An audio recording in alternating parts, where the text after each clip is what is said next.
नमस्कार दोस्तों, आप सभी के स्टडी फॉर यूपीएससी से चैनल में स्वागत है। आज हम लोग इस वीडियो में एएसओ मेंस में जो हिस्ट्री के क्वेश्चंस पूछे गए हैं उसको ज़रा एनालाइज करेंगे, समझेंगे कि पैटर्न क्या है, सोर्स को भी देखेंगे।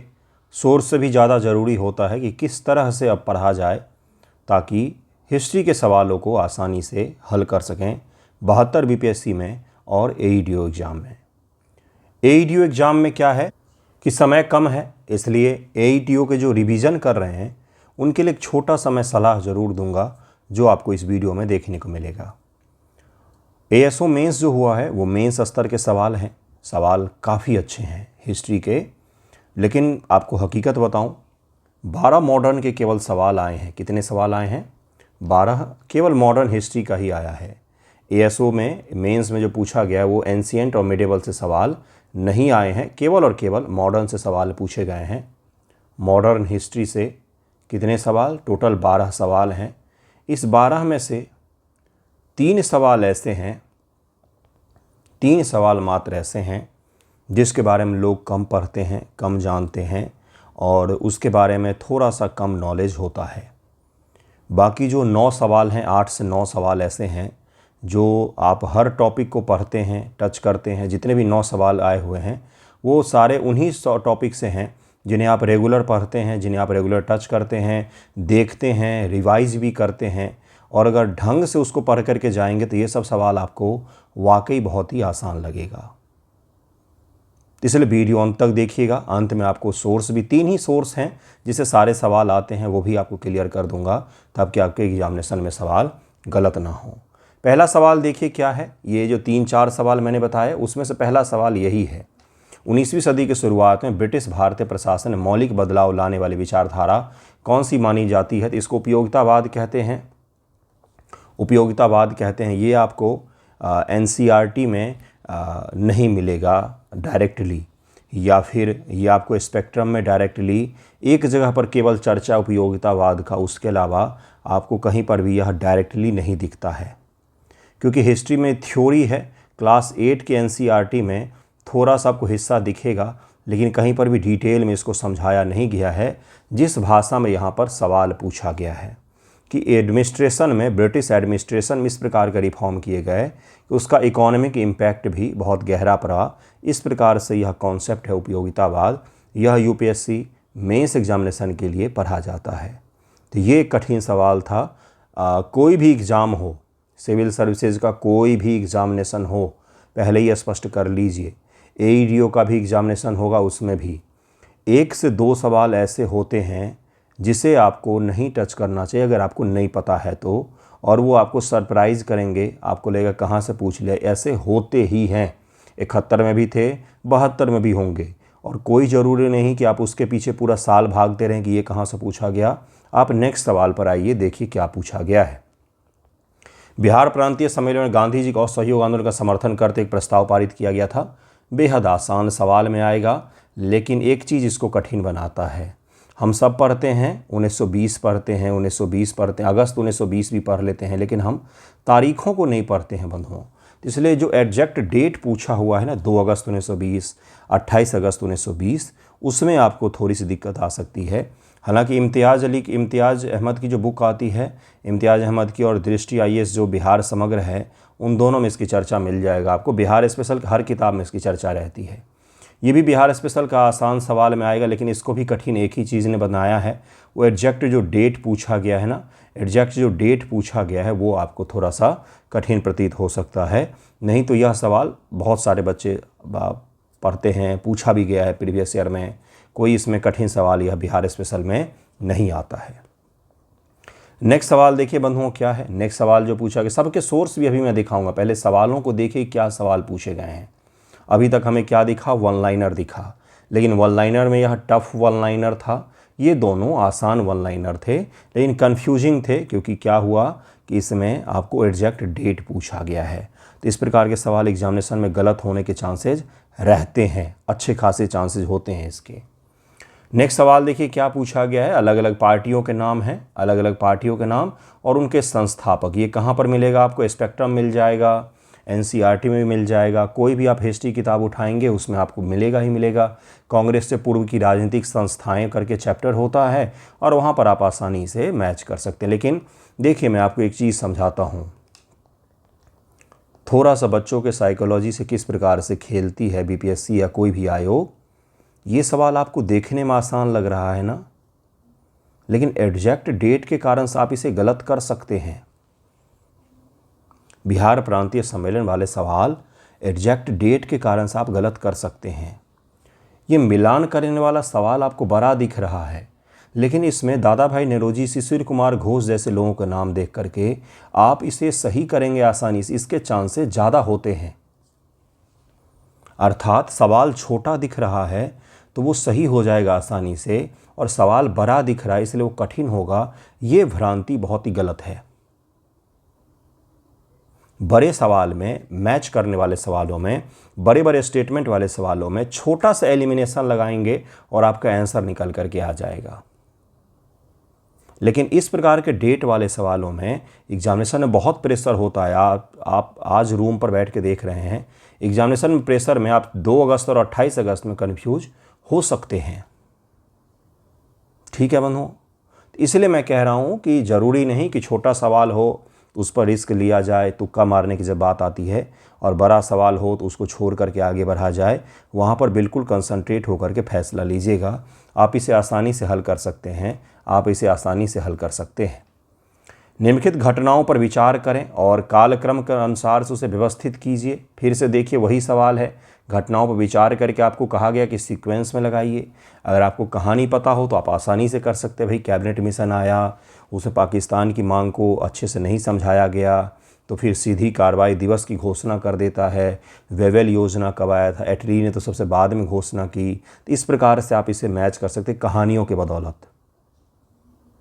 ठीक है, तो मुझसे पूछिए तो ये जो एग्जैक्ट डेट वाला सवाल है ये आपको रट्टा मार के जाना पड़ेगा, जबकि अगर इसका कहानी आपको पता है ना तो आप इसे हल कर सकते हैं। आपको डिफरेंस समझ में आ रहा है? क्या भ्रांति है वो टूट रहा है कि ज़रूरी नहीं कि वन लाइनर आसान हो और स्टेटमेंट वाले, मिलान वाले, सीक्वेंस में लगाने वाले कठिन हो। मैं आपसे ये कह रहा हूँ। ओके, चलिए नेक्स्ट पर चलते हैं। स्वदेशी वस्तुओं के उपयोग के बारे में एक सवाल पूछा गया है। यह सवाल काफ़ी कठिन सवाल है। इसके एक स्टेटमेंट तो आसानी से आप कर ले जाएंगे, दूसरा भी आपको मिल जाता है स्पेक्ट्रम में, एनसीईआरटी में, सभी जगहों पर आपको मिल जाता है। और गोपाल हरि देशमुख जी के बारे में, बॉम्बे के लोक हितवादी के नाम से जाना जाता है। स्वदेशी वस्तुओं के लिए उन्होंने जोर दिया। ये सब आपको फैक्ट्स मिल जाते हैं। जो आपको एक फैक्ट इसमें नहीं मिलता है वो है ये, सरला देवी ने 1903 में लक्ष्मी देवी भंडार शुरू किया था। ये आपको एनसीईआरटी, स्पेक्ट्रम जैसे बुक्स में सामान्य तौर पर नहीं मिलते हैं। रविन्द्रनाथ टैगोर जी का स्वदेशी भंडार एक बार को आपको दिख जाएगा, लेकिन ये आपको आसानी से नहीं मिलेगा। तो ये इस पेपर का सबसे कठिन सवाल में से एक था। ठीक है, इसको देखिए। नेक्स्ट सवाल क्या है? 18 नंबर सवाल, फिर से अभिकथन और कारण दिया गया है। राजनारायण बोस को बंगाल में राष्ट्रवाद का अग्रदूत माना जाता है। 1967 में उन्होंने हिंदू मेला की स्थापना की। यकीन मानिए, इस हिंदू मेला शब्द के कारण से यह सवाल बहुत कठिन हो जाता है। इसको स्वदेशी मेला, जातीय मेला भी कहा जाता है। अब आप समझ जाएंगे ये टॉपिक कहाँ पर मिलेगा। राष्ट्रवाद का जब उत्थान पढ़ते हैं तो क्लास 10 एनसीईआरटी में भी आपको दिख जाएगा जातीय मेला नाम से, स्पेक्ट्रम में भी आपको दिख जाएगा। लेकिन बीपीएससी ने डायरेक्ट जातीय मेला नहीं पूछा, उसने न तो स्वदेशी मेला पूछा, उसने पूछा हिंदू मेला। इसके बारे में दिखाऊंगा डिटेल में, इसके और भी कई सारे नाम हैं, इसलिए यह काफ़ी कठिन हो जाता है। और राजनारायण बोस हैं, किताबों में जो लिखा मिलता है राजनारायण बसु लिखता है, दिखा हुआ बसु दिखता है, तो वहाँ पर भी बच्चे कंफ्यूज हो सकते हैं। ये कठिन सवाल था। तो ये 3 सवाल अभी तक आपको ऐसे दिखे हैं जो वाकई कठिन हैं, बाकी आपको ऐसे दिखेंगे जो आपने पढ़ा है, आसानी से आपको पढ़े हुए टॉपिक में से दिखा होगा। चलिए नेक्स्ट पर चलते हैं। अगला सवाल देखिए क्या है। यह लाला लाजपत राय ने 1916 में तर्क दिया कि लॉर्ड डफरिन के दिमाग की उपज है। उनका मानना था कि कांग्रेस पहले ब्रिटिश साम्राज्य के हितों की रक्षा करेगा, केवल गौण रूप से भारत के हितों की रक्षा करेगा। सेफ्टी वाल्व का जो सिद्धांत है उसके बारे में पूछा गया है। एज यूजुअल रटा रटाया हुआ टॉपिक है, लेकिन इसे आसानी से हल कर सकते हैं आप लोग। कांग्रेस की आलोचना नाम से जो होता है उसमें आपको दिख जाएगा कांग्रेस के स्थापित होने के बाद जो अलग अलग सिद्धांत आते हैं, सेफ्टी वल्व का सिद्धांत आता है, उसके बाद एक और सिद्धांत आता है, तो उस दोनों सिद्धांतों में आप पढ़ेंगे कि ये आलोचनाएं की गई हैं। नेक्स्ट है भारत छोड़ो आंदोलन जुड़े इन कथनों पर विचार कीजिए। कांग्रेस को गैर कानूनी घोषित नहीं किया गया था, तो ये सवाल एक पूछा गया था, कांग्रेस को कानूनी घोषित गैर कानूनी घोषित किया गया था। बाकी जो तीनों स्टेटमेंट हैं वो भी आप आसानी से कर सकते हैं, उसमें कोई भी आपको ऐसा नहीं दिखेगा। एक को एलिमिनेट करेंगे तो भी आप आंसर निकाल सकते थे। तो ये भारत छोड़ो आंदोलन से 4 स्टेटमेंट वाला सवाल पूछा गया है, 4 स्टेटमेंट वाला सवाल है। 4 स्टेटमेंट के कारण से यह सवाल मॉडरेट टू टफ लेवल में आएगा। स्टेटमेंट वाले सवाल ही हैं ये, लेकिन टॉपिक पढ़ा हुआ है। और यह जो कांग्रेस को गैरकानूनी घोषित किया गया था, ये यूपीएससी प्रीवियस ईयर क्वेश्चंस में भी आपको मिल जाएगा। इस प्रकार के स्टेटमेंट वाले क्वेश्चन भारत छोड़ो आंदोलन से पहले भी पूछे जा चुके हैं, ठीक है, जिसमें आप चीतू पांडे के बारे में पढ़ते हैं, तामलुक बॉम्बे के जो समानांतर सरकार हैं उनके बारे में पढ़ते हैं। इसके अलावा एक और सवाल है ब्रह्म समाज के बारे में, ब्रह्म समाज के बारे में जो आपको 12 सवाल टोटल जो हैं वो दिखते हैं जो यहाँ से पूछे गए हैं। अब ज़रा सोर्स देखते हैं। जैसे एक सवाल था प्राच्यवादी वाला, तो वहाँ पर आपको दिखेगा कि कौन कौन सी संस्थाएं प्राच्यवादी और पाश्चात्यवादी में। मैं इसे 11 नंबर सवाल की बात कर रहा हूँ। ये जो 11 नंबर आपको दिख रहा है, प्राच्यवादी प्रभाव में कौन कौन सी संस्थाएं स्थापित की गई थी, ये सवाल डायरेक्टली आपके स्पेक्ट्रम से पूछा गया और हर किताब में मिलता है आपको। ये NCERT 12th में मिल जाएगा। कोई भी आप मॉडर्न हिस्ट्री किताब पढ़ेंगे तो वहाँ पर इन संस्थाओं की चर्चा मिलती ही मिलती है। जैसे मैं दिखा भी देता हूँ, देखिए स्पेक्ट्रम के पहले पेज पर ही लिखा हुआ है। स्पेक्ट्रम के पहले पेज पर ही आपको दिखेगा कि प्राच्यवादी और पाश्चात्यवादी जो है, यहाँ पर 1791 बनारस में जोनाथन डंकन के प्रयत्नों से बनारस में संस्कृत कॉलेज की स्थापना की गई। वॉरेन हेस्टिंग्स ने कलकत्ता मदरसा की स्थापना की और इस प्रकार की संस्थाओं की आपको चर्चा मिल जाती है। ये स्पेक्ट्रम का मैंने स्क्रीनशॉट लिया हुआ है। अध्याय 30 है भारत में शिक्षा का विकास चैप्टर, वहीं से ये सारा मैंने उठाया हुआ है। इसी प्रकार से कांग्रेस के गठन के पूर्व की जो राजनीतिक संस्थाएं हैं, अलग अलग संस्थाएं, उनके संस्थापक जो हमने देखे वो आपको यहाँ पर दिख जाएगा। Land holder society, Bengal British India society, India league, Shishir Kumar Ghosh, ये सब सारे आपको दिख जाएंगे। देखिए India league, Shishir Kumar Ghosh, Indian association of Calcutta है, ये सब कौन किसने स्थापित किया था, ये सारे आपको स्पेक्ट्रम में मिल जाते हैं। स्पेक्ट्रम में आपको कहाँ पर मिलता है, तो कांग्रेस के पूर्व की राजनीतिक संस्थाओं में ये सारे मिल जाते हैं। मैंने वीडियो की शुरुआत में एक चीज़ बताया आपको कि जिनका AEDO का एग्ज़ाम है नेक्स्ट मंथ, लास्ट टाइम में जब आप रिवीजन करने बैठें स्पेक्ट्रम से या किसी मॉडर्न हिस्ट्री की किताब की मैं बात कर रहा हूँ, तो स्पेक्ट्रम के अंत में ना इस प्रकार के सारांश दिए हुए रहते हैं बंधुओं, उसे ज़रूर पढ़ करके जाएं। उस सारांश में चैप्टर्स के मुख्य मुख्य जो फैक्ट होते हैं वो आपको 30% फैक्ट जो हैं वो रिवाइज हो जाते हैं। जैसे देखिए बलिया, तामलुक और सतारा में समानांतर सरकारें स्थापित की गई, ये आपके स्टेटमेंट में था। ये यहाँ पर देखिए सारांश में स्पष्ट वही शब्द लिखा हुआ है, ठीक। इस प्रकार भारत छोड़ो आंदोलन जो है वो भी आपको स्पेक्ट्रम में डिटेल में एक एक लाइन मिल जाएगा। हालांकि उसमें कहीं भी तमिलनाडु शब्द का, तमिलनाडु का चर्चा नहीं किया गया है जो कि आपके स्टेटमेंट में है, लेकिन भारत छोड़ो आंदोलन पूरे देश में ही इसी प्रकार से उसका विरोध किया गया था।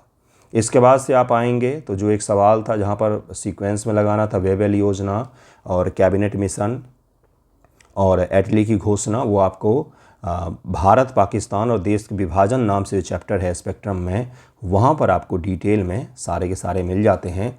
जहाँ पर आप देखते हैं सांप्रदायिक विध्वंस यानी कि प्रत्यक्ष कार्रवाई जो जिन्ना के द्वारा शुरू की जाती है, उससे पहले कैबिनेट मिशन का भारत में आना, फिर एटली की घोषणाएं आना, माउंटबेटन प्लान, इन सब को आपको सीक्वेंस में देखने को मिल जाएगा। तो स्पेक्ट्रम में भी आपको मिल जाता है ये सारा। इसके अलावा एक और सवाल जो अभी था, राजेंद्र प्रसाद की अगुवाई में बिहार प्रांतीय सम्मेलन का आयोजन किया गया 1920 में भागलपुर में, से गांधी जी के असहयोग संबंधी प्रस्तावों का अनुमोदन किया गया।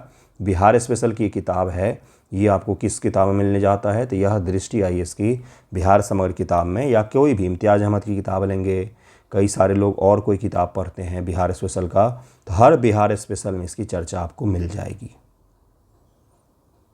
एक एक सवाल को हमने ट्रेस किया। ब्रह्म समाज के बारे में एक सवाल है जो आपको भारत में सांस्कृतिक आंदोलन के दौरान उसमें आपको राजा राम मोहन राय इत्यादि में मिल जाता है। हर सवाल आपको दिखता है। कल ही मैंने हर सवाल का सोर्स बताया, उसका PDF भी शेयर कर दिया है मैंने। तो ये सवालों के सोर्स हो गए। क्या इन्हीं सोर्स से आएंगे आपके एग्जामिनेशन में भी? नहीं बंधुओं, इतना आसान जीवन नहीं होता है। चलिए बात करते हैं, अब ज़रा एनालिसिस कर लेते हैं कहाँ से पढ़ें। टोटल सवाल आए 12, इसमें मिडेवल और एंशिएंट के सवाल नहीं आए हैं, लेकिन आपके एग्जामिनेशन में 30 के करीब में हिस्ट्री से सवाल आते हैं, जिसमें 15 करीब में मॉडर्न हिस्ट्री से सवाल होते हैं, बाकी 15 में एंशिएंट और मिडेवल दोनों को मिला करके होते हैं। जिसमें सबसे कम सवाल जो है वो मध्यकाल से पूछा जाता है। सबसे कम सवाल यहाँ से आते हैं, जनरली 5, 6, समटाइम्स 7 सवाल, ज़्यादा से ज़्यादा, बहुत ज़्यादा हो गया 5 भी बहुत ज़्यादा हो गया। कभी कभी तो 1 सवाल, 2 सवाल, 3 सवाल, कभी कभी तो वो भी नहीं आता है। लेकिन प्राचीन और मध्यकाल, प्राचीन और मॉडर्न हिस्ट्री से सवाल कंपलसरी होता है, आएगा ही आएगा।